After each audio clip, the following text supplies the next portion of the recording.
Alrighty, good evening everyone. This is Bram for Unit 12.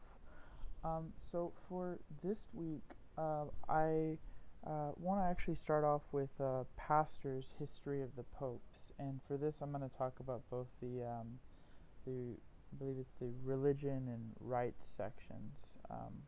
Not sure which order, but anyway.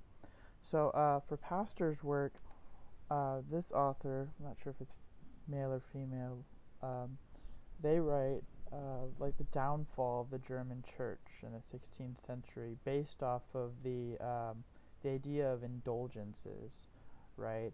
Of course, this is the idea that Luther brought up as something that was like a negative, right? Like with the monopoly of the cathedral, which benefited the German nobility, eventually became fateful for the German Church and inspired the Protestant Reformation.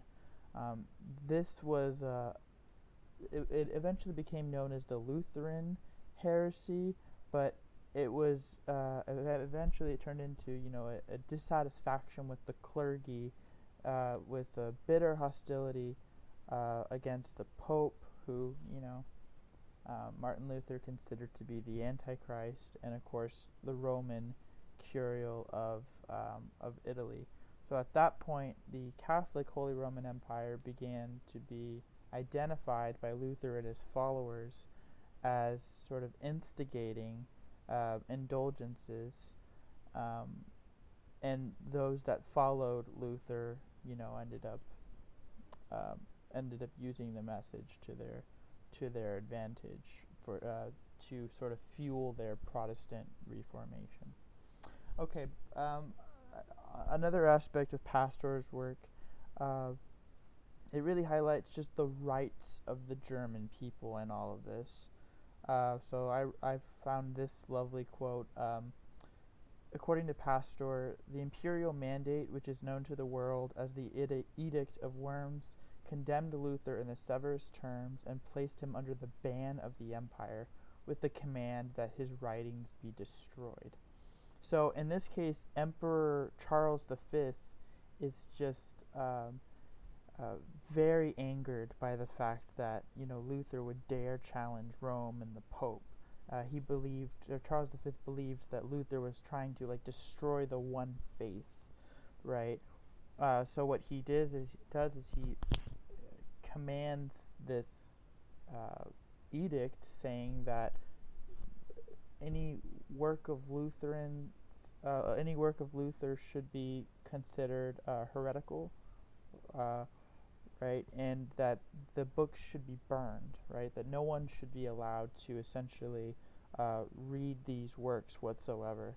Um, but without this freedom of press and without freedom of religion, for that matter, Luther and his followers end up separating from the Pope and the Catholic Church as of 1519, and in 1520, when Luther goes into a solemn procession accompanied by his students, they actually burn the papal bull and several of his adversaries' writings. So Charles V's attempt to kind of quell this little Reformation only actually did the exact opposite, right? Where if he tried to burn Luther's works and Luther's supporters' works, the Protestants and the Lutherans ended up reciprocating that and doing the same thing to the Catholics. But lastly, moving on to Treitschke's work, History of Germany. So in this history, it really just talks about the rise of Prussia and the House of Hohenzollerns, right?